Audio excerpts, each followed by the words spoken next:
4, verses 18 through 20. Robert, if you would.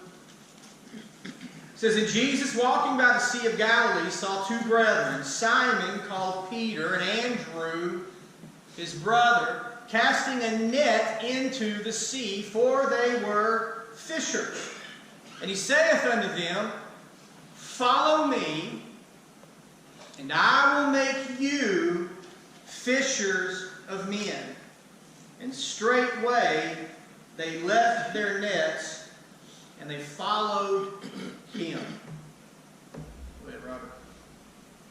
I want us to look at Matthew chapter 4, verse 18, 19, and 20, one by one, and pay attention to some specific things that are mentioned here.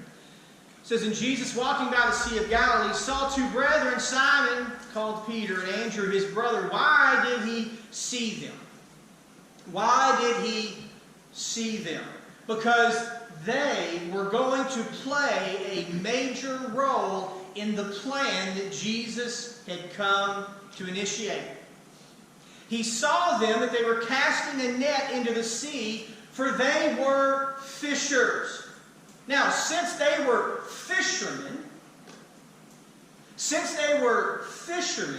there would be an analogy that only fishermen might understand, or at least an expression that fishermen would understand exclusively or more in depth than anybody else. Go ahead, Robert. What's the next one here? Jesus calls these disciples, and all of the disciples he would call after them, including us, to labor for him from a point of reference that they would understand experientially. You might find this hard to believe, but Charlie Colligan and Todd Woodyard are not the same person. Now, there are similarities. Beautiful, luscious beards, right? Adorable smiles, right? They're cute and cuddly. But there are certain differences that they have too. We tend to shy away from people who are not just like us. Whether that be economic, social, different employment, there's an O that goes in between that L. Situation, different struggles or different situations that people are in life, different struggles that they face, or different failures that people have encountered. And we put up a wall, or we walk away from these people and say they're not just like us, and so we tend to fear them, or we don't want anyone else to see the truth about us. But here's the thing. All of the differences that we have make us unique and individual, and God calls us to labor for Him.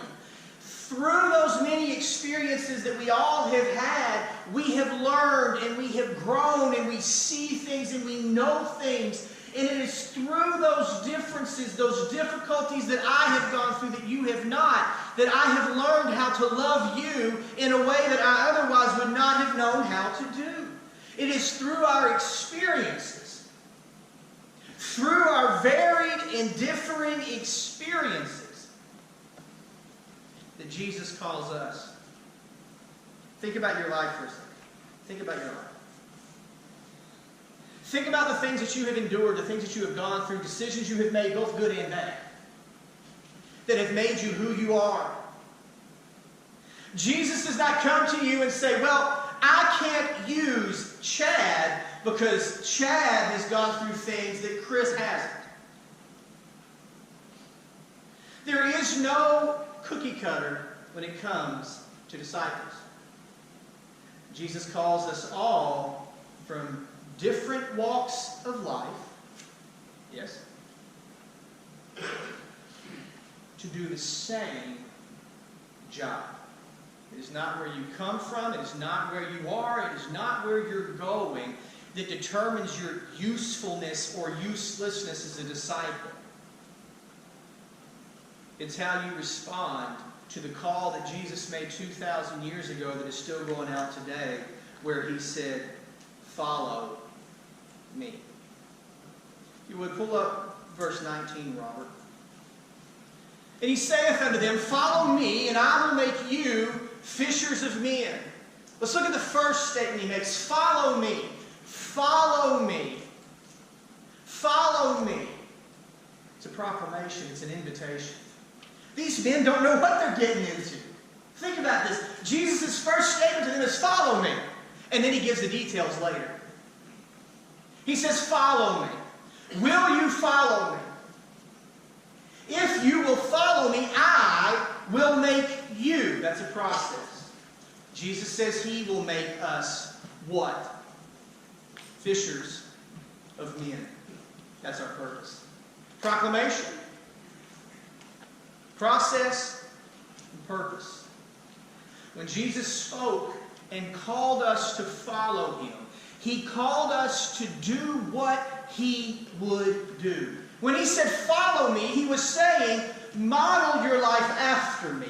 Follow, meaning, if I step here, you step there. If I go over here to this town, you go with me. But it was deeper than that. He was telling them to repeat what he would say and do. To say his words. To mimic him. We are not called to be peacocks in the church. As beautiful as they are, as wonderful as they are, as awe-inspiring as they may be, nobody is looking at your feathers today. We're called not to be peacocks, but rather to be parrots. We're not called to show off how good we are and how pretty we are and how beautiful we are. We're called to repeat everything that he says and does. When there is beauty found in you and I, it is not us, but it is Christ in us that they are seeing. It's not me and what I can do. It's him in his glory, in his beauty, in his wonder.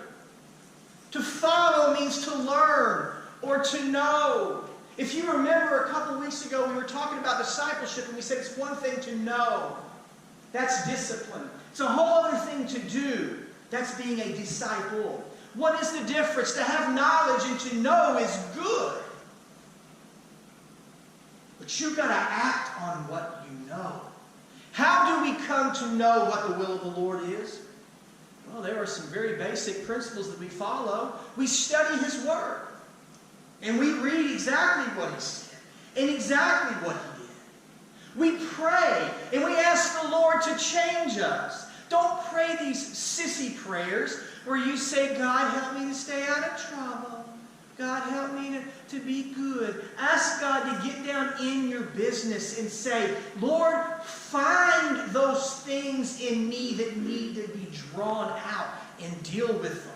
And as you're praying, go to those places you don't want to go to and ask the Lord to move in those areas of your life that you don't want to talk about. Prayer is not pretty. Prayer is ugly. It's bloody. And once we know what to do, once we've asked the Lord to prepare us to going through prayer, to reveal to us the things that we need to overcome in order to be a better disciple, we get out and we practice. We practice.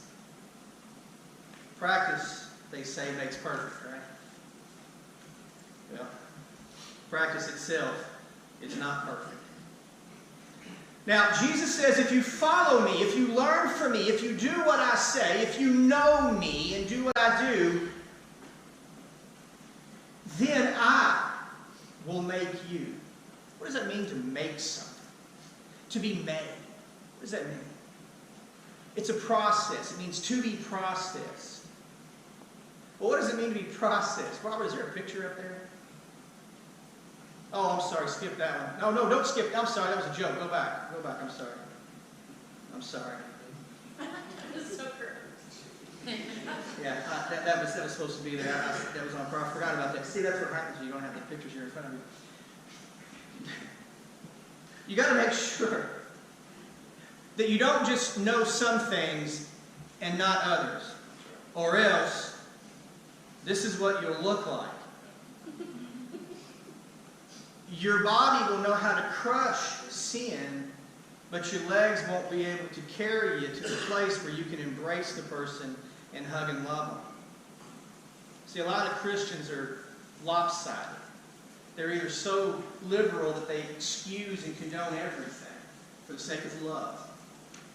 Or they're so hard-hearted and mean and unsaved and not born again that they're critical of everybody and they find fault in everyone and they feel that it is their responsibility, since they received their badge from Jesus, to be His policeman here on earth, to tell you how awful and terrible you are. Okay, can I tell you a secret? I don't need to tell you how bad you are. You already know. But I can tell you this. I've learned how bad I am and how good He is. You got to be balanced. Go ahead, Robert. Let's go on to this process. There's another picture in there somewhere, Robert. You see it? All right, now, if you've ever been to Baghdad with me, you've seen this before. If you ever go to my brother's store in Baghdad, there's a meat grinder. That meat grinder is just an old meat grinder. It looks just like that, only it's not blue or green, whatever color that's supposed to be. All the paint is faded off of it. It's just an old gray metal. That old process looks just like it. The same handle and everything. The same implement there on the end to grind the meat with. I've seen that thing my whole life.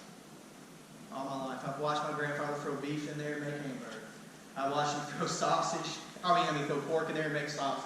I can tell you how it sounds. I can tell you how it smells. I can tell you how heavy that thing is when you put it up. Good Lord.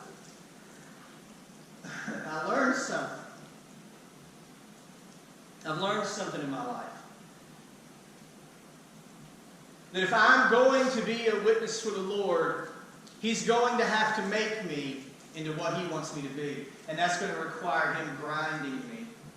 It's going to require Him processing me. It's going to require Him pulverizing me at times and beating out of me the flesh and the carnality and the sin that has overtaken my life, because the flesh is very, very strong and my spirit appears to be very, very weak at times.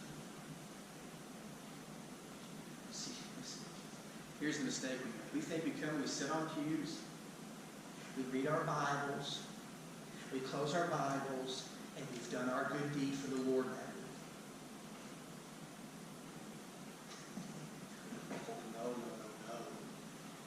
No, this is the moment you get to come in and rest for a moment. They call it a sanctuary for a reason. You come in here and you find peace. You hear a message that gets a hold of you. You're able to keep all the stuff that's going on in your world out there. For a moment you can come in here and hear from the Lord. When you come in here, this is your break. This is your time out. It's when you're out there that the process, the work is being done. Think about it. The Lord just works on me here in church. If that's the only time that you're being processed, you've got a problem. And listen, as we are being made into what God wants us to be, the practice. There's a lot of stuff that happens in practice that you don't see on the field. You don't do the drills. You don't do the sprints in the game. You play the game. And in practice, like when a film is made, there's a lot of stuff that's left on the cutting room floor. There's a first take. When you've been processed a little bit and you jump out there, and then you fail. And then you try again, and this time you miss again. You first take, you mistake, and you retake, and you keep going until you get it right. See, there are things in you that God is trying to work on right now, that God is wanting to fix. There are things in your life, there are difficulties, struggles, whatever they may be. There is arrogance, there is pride in you, there is fault-finding in you, and judgmentalism, there is fear, and there is doubt in you that God is working on. And He's grinding and processing and separating all of these different things. Why? Why? Until He breaks us down to the very basic essence of who we are. until He grinds away at us, until all that remains is this hull, the shell of broken and sinful flesh, and the soul that desires and longs so desperately to know and obey the Lord. Until those very basic elements, rudiments of who we are,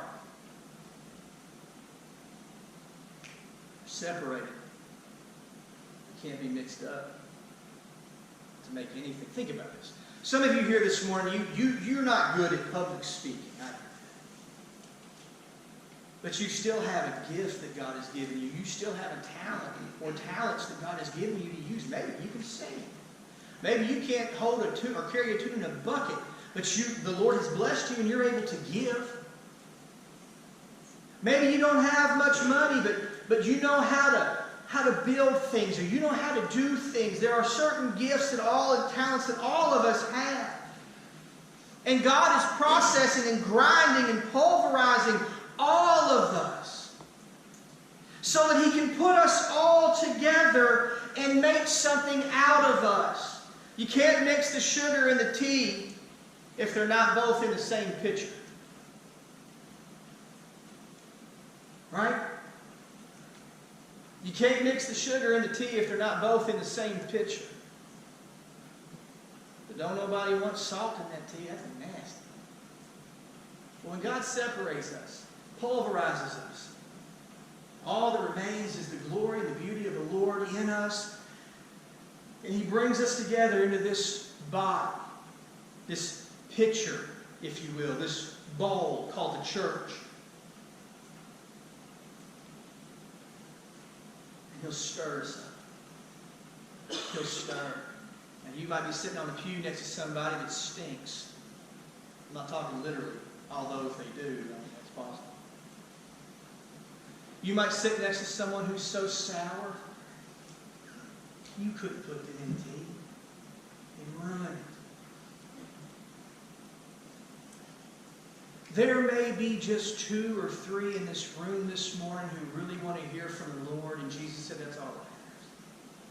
Where 2 or 3 are here gathered in my name, there I am in the midst of them. And I've been doing this long enough to know that some things may never change. Some people might not ever change. But the door's always open for them if they do. But I cannot let the fear of some opposition keep me from doing the job that God has called me to do as a pastor. You can't let someone else's opinion of you or their attitude keep you from doing what God has called you to do. There might be more against you than there are for you, but if God be for you, who can be against you?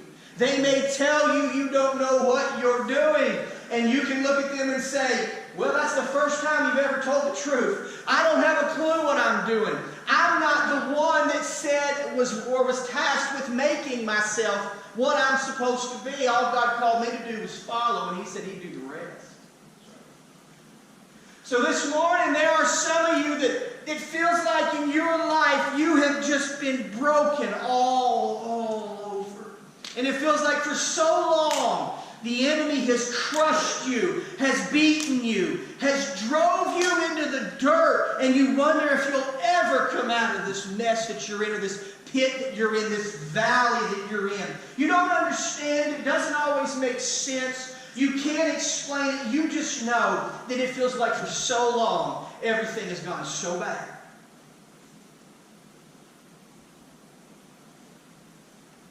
What if I told you that's the process of the Lord? He's bringing you to a place where you realize that you have no strength in yourself, that no one else can fix you, that all you need is Him. The opinions of others do not matter. The common sense, logical explanation means nothing in this God-centric equation. You're coming to the end of yourself and find that is where the Lord Himself is bringing you.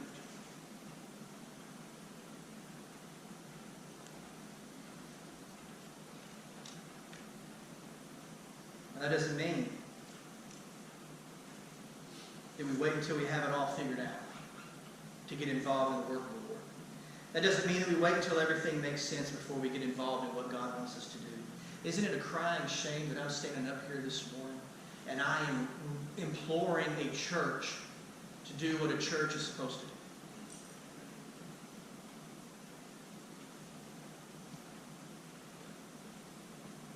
Who told you this was okay? Who told you that your opinion mattered? Who told you that it had to suit you? Who told you that? Where did you get that from?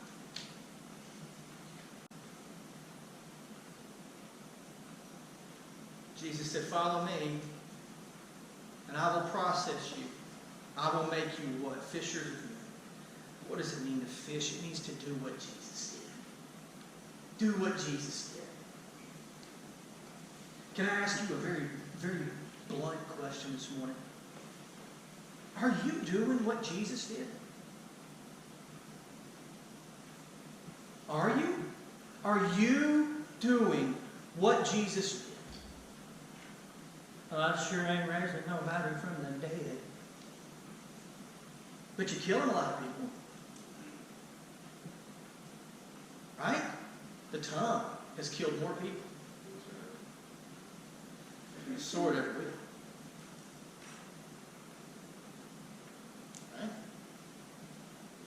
Are you going and sharing hope with the hopeless, or are you constantly complaining about the complacency that you have caused in your own life? Are you actively involved, deployed on the battlefield for the Lord, or are you too busy playing games? At home, on your Xbox, on your phone. Are you out doing the work that God has called you to do? Or are you too busy being self-righteous, self-sufficient, and self-content?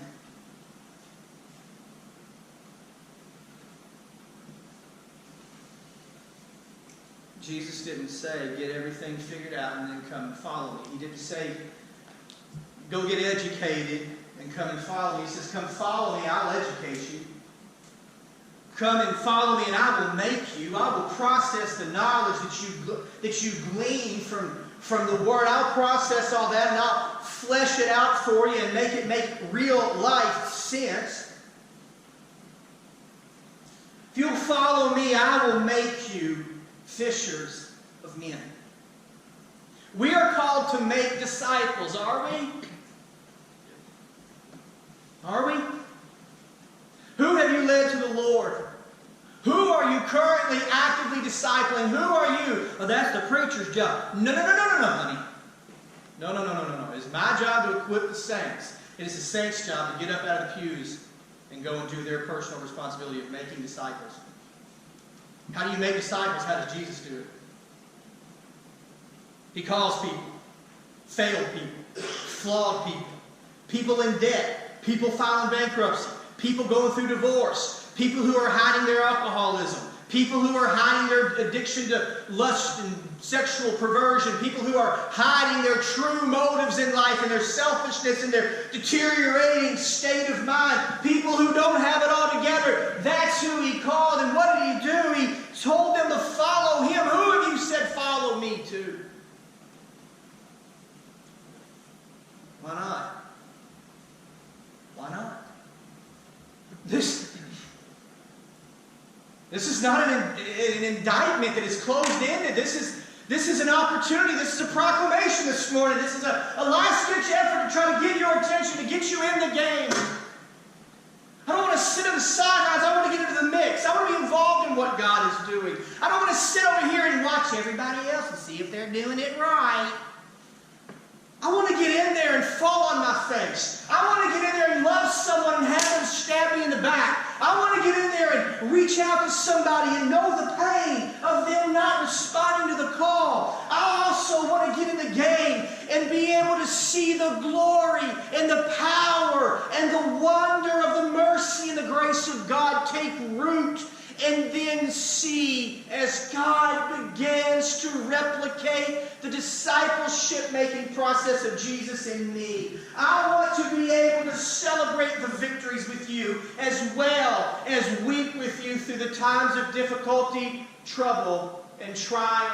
I want to know what it feels like to hurt so deep that I don't know if I can get back up, because I know on the other side of that, just a few short hours later, when morning comes, that weeping will turn to joy. I want to know what it means to suffer for the Lord. And I want to know what it means to believe that God can do the impossible and then see it happen. I don't want to just go to church. I want to be the church. I want to go fishing. I want to go fishing.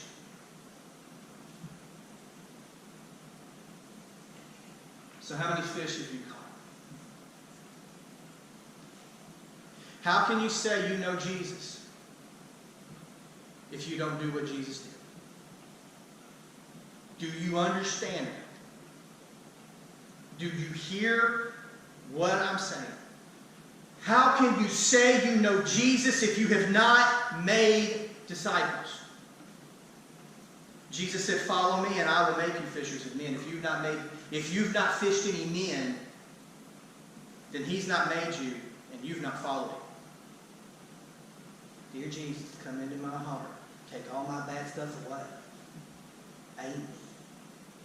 I'm a believer now. Billy Graham said so. Are you making disciples? Well, I'm old and I've done all the work I'm going to do. You do. How dare you say such a blasphemous thing? You're never out of this game, honey. This game goes on to the day you die. You're making disciples until you breathe your last breath. If you are not making disciples, you don't know the Lord.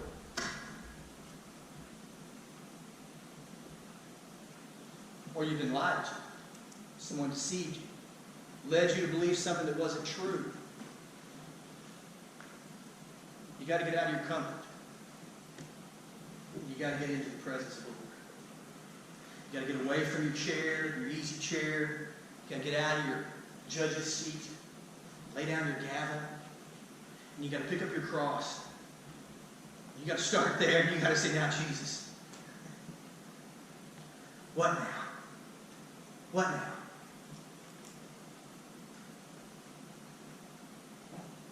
This morning, you're empty and unfulfilled as a believer because you're not fishing. That's your purpose. That's your purpose. No, my purpose is to get a good job, make a lot of money. My purpose is to have a wonderful marriage, make a lot of trips and vacations. My purpose is to do this. No, it isn't. You'll never be fulfilled. You'll never be satisfied. I'm asking you this morning to do something maybe you've never done before. Maybe it's something you've never been told you needed to do. Or maybe it's something you've been running from and been putting off for many years. This morning I'm asking you to give your whole life away to the Lord. Not the bits and pieces you don't want anymore, the leftovers. Not the parts of you that you don't like.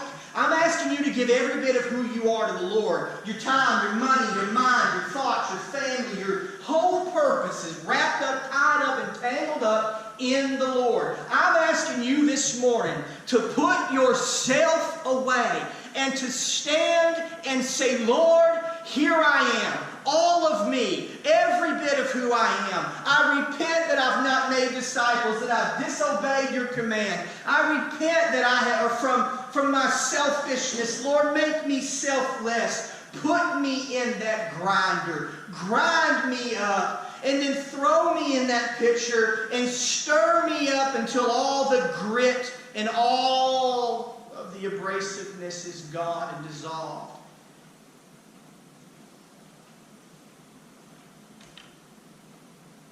Will you? Will you? This isn't about building a bigger church. It's a byproduct of being obedient. This isn't about getting more money. No. this is what we're supposed to do. Are we? Are we? Are we doing what we're supposed to do? Not according to your standards, according to the Lord's standards.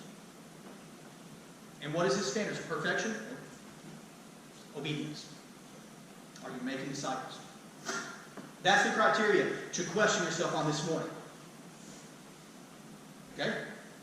Now, question yourself. Am I being obedient? Seeing disciples come? Fruit from my relationship with the Lord?